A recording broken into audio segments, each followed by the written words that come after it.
Jangan lupa subscribe YouTube channel Metro TV News dan jangan lupa nyalakan notifikasinya. Bagaimana modus 8 perusahaan kelapa sawit bermain soal ekspor dan stok minyak goreng? Kita akan bergabung dengan Koordinator Masyarakat Anti Korupsi Indonesia atau MAKI, Boyamin Saiman yang sudah tersambung. Selamat siang, Mas Boyamin. Siang, Assalamualaikum warahmatullahi wabarakatuh. Waalaikumsalam. Jadi setelah seminggu yang lalu Anda melaporkan mafia minyak goreng, kali ini Anda kembali membawa bukti tambahan. Apa bukti yang Anda serahkan ke Kejagung? Ya, bukti tambahannya masih ada lagi minggu depan, satu lagi. Karena ini memang saya sengaja untuk biar bertahap dulu. Yang kemarin saya berikan adalah dugaan 8 perusahaan besar yang sebenarnya dia memperoleh CPO dari membeli atau dari memproduksi sendiri. Kemudian mestinya karena menggunakan fasilitas kawasan berikat, ini mestinya untuk industri. Nah, dengan demikian kalau dengan untuk industri dalam negeri, maka kemudian kena pajak pertambahan nilai 10%. Tapi kenyataannya ini tidak dijadikan industri, langsung diekspor ke luar negeri. Sehingga dia hanya membayar biaya keluar 5%. Nah, mestinya negara dapat 15%, tapi ini hanya mendapatkan 5%. Dari sisi itu aja, kacamata itu, maka ada kerugian negara di sini. Nah, itu saya tambahkan kepada Kejaksaan Agung. 8 perusahaan ini mengelabui petugas sehingga bisa diekspor keluar tanpa harus dikenakan pajak juga.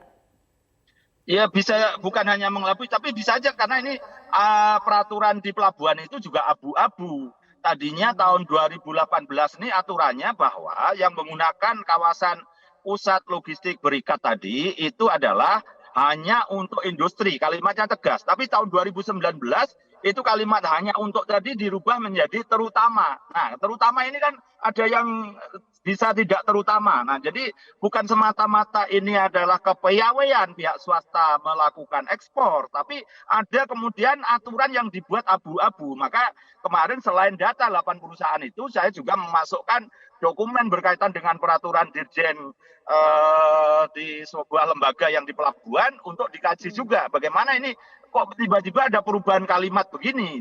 Nah, jadi itu yang ada 3 hal terkait 8 perusahaan tadi. Selain dia menghilangkan PPN, kemudian juga ada aturan yang abu-abu, berikutnya adalah juga berkaitan dengan hak negara untuk DMO 20%, menjadi juga bisa aja tidak mendapatkan itu karena ini seakan-akan masuk kawasan berikat, jadi dia tidak perlu memberikan pada masyarakat 20% juga.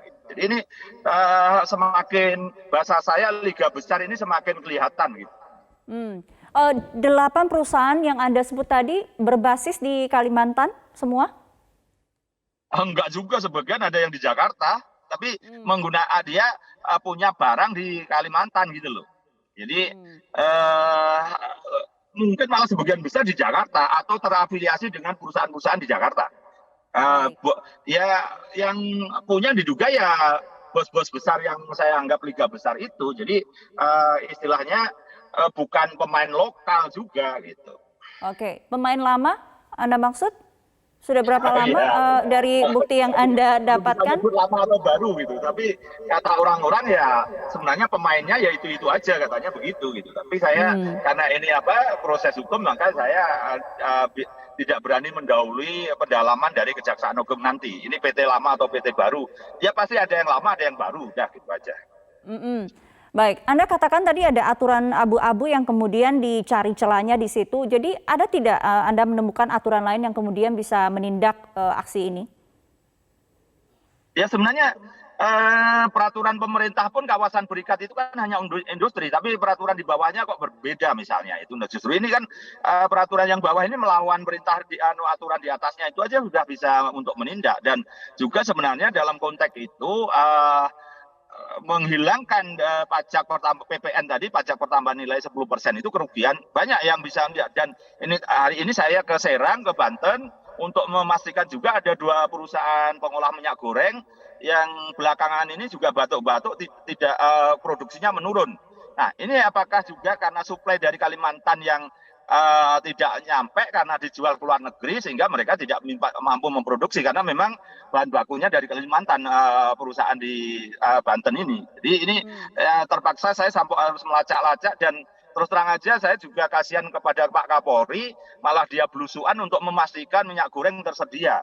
Padahal itu kan tugasnya menteri sebenarnya, dan tugasnya Pak Kapolri mestinya di second line, di lingkaran berikutnya, yaitu penegakan hukum. Sampai kepolisian menurut saya itu belum berani menegakkan hukum secara keras, itu karena nanti khawatirnya malah minyak goreng semakin nggak ada di lapangan, sehingga nanti Polri disalah-salahkan. Jadi ini kasihan Kapolri harus kemana-mana juga melebihi Menteri Perdagangan malah. Jadi Anda juga dalam proses begitu ya mencari tahu apakah memang aksi dari 8 perusahaan ini kemudian menyebabkan kelangkaan minyak goreng di mana-mana. Selain tadi aturan abu-abu di pelabuhan yang dilanggar, apakah ada aturan dari Kemendak juga terkait dengan DMO yang dilanggar oleh perusahaan-perusahaan ini? Ya jelas kan, dulu awalnya kan DMO 20%. Itu nyatanya pun kalau kebutuhan masyarakat itu nggak sampai 20% sebenarnya, 10-an%. Tapi kenyataannya kan nggak ada, langka. Bukan sekedar mahal, kalau mahal aja nggak apa-apa, langka itu yang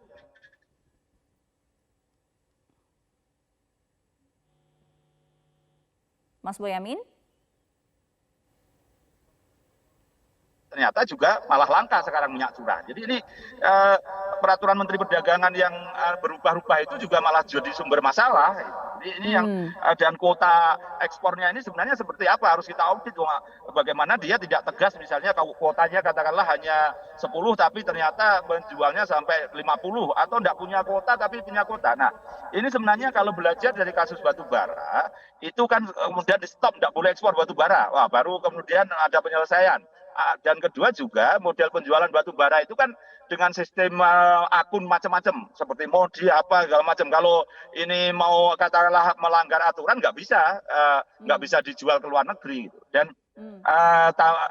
dari sisi itulah yang kemudian banyak hal yang memang bisa dilakukan audit, pendalaman, aturan-aturan mana yang dilanggar, atau bahkan aturannya sendiri juga bermasalah, itu yang harus didalami betul oleh penegak hukum berikutnya gitu. Dan saya yakin kepolisian mulai minggu depan, Kejaksaan Agung mulai minggu depan juga sudah mulai melakukan penegakan hukum secara benar, barangkali bahasa saya secara keras, karena memang ini supaya tidak terulang kemudian hari. Dan sebenarnya saya tidak untuk bertujuan memenjarakan orang, tapi yang bagaimana ini supaya tidak terulang sehingga rakyat tidak jadi korban berkali-kali. Baik, jadi Anda juga masih dalam proses mengumpulkan bukti berikutnya ya yang akan diserahkan. Sejauh ini tanggapan sudah dapat satu lagi yang bagus itu, dan akan saya serahkan minggu depan, yaitu adalah data terkait dengan pembelinya CPO. Ini perusahaan luar negeri itu, karena di situ dokumen saya di kalimatnya perusahaan itu bukan PT di depannya, tapi pakai limited gitu. Berarti ini perusahaan luar negeri. Dan itu hanya satu perusahaan aja melakukan transaksi dalam kurun waktu tertentu itu sampai di angka 50 transaksi dan nilainya 1 triliun lebih dikit gitu. Nah, kalau itu katakanlah PPN-nya 10%, berarti kan ya 100 miliar. Sudah gitu. Jadi saya kemudian berpikir kalau ini kemudian istilahnya bisa diketemukan pembeli-pembeli di luar negeri juga gitu. Nanti akan kemudian ketahuan sebenarnya siapa yang menjual, siapa yang membeli, jumlahnya berapa yang dijual, berapa yang dibeli, dan berapa sebenarnya yang harusnya ini dibayar PPN dan tidak gitu. Dan mohon maaf, saya kan istilahnya ini semua data ini bisa dilacak dengan mudah gitu loh. Saya yang partikelir begini aja dapat data perusahaan yang membeli CPO di luar negeri kok gitu kan. Dan itu semua data ada di Kementerian Perdagangan, ada di pelabuhan-pelabuhan kita. Jadi semua ini sesuatu yang mudah, tapi kok kemudian bahasa saya menjadi curiga gitu kan. Jangan-jangan ada kekuatan besar untuk yang menutup-nutupi ini gitu, sehingga kemudian menjadi seperti sengkarut yang tidak ada ujungnya gitu. Jadi ini sesuatu yang mudah menjadi sulit karena dugaan saya banyak orang yang diduga bermain gitu. Jadi Mas Boyamin, Anda yakin dengan bukti yang Anda serahkan sejauh ini bisa menguak mafia minyak goreng? Yakin, karena lebih komplit dari dulu-dulu menurut saya. Dan waktu itu kan saya belum pernah memasuki dunia mafia CPO dan minyak goreng ini. Dan dari data kemarin saya yakin ini. Karena terbukti, satu yang sudah terbukti aja, penjualan minyak goreng ke luar negeri. Padahal itu untuk masyarakat. Baik, sepertinya kita terkendala komunikasi dengan Mas Boyamin, tapi Terima kasih sudah bergabung bersama Metro Siang, Koordinator Masyarakat Anti Korupsi Indonesia, Boyamin Saiman, untuk waktunya kali ini.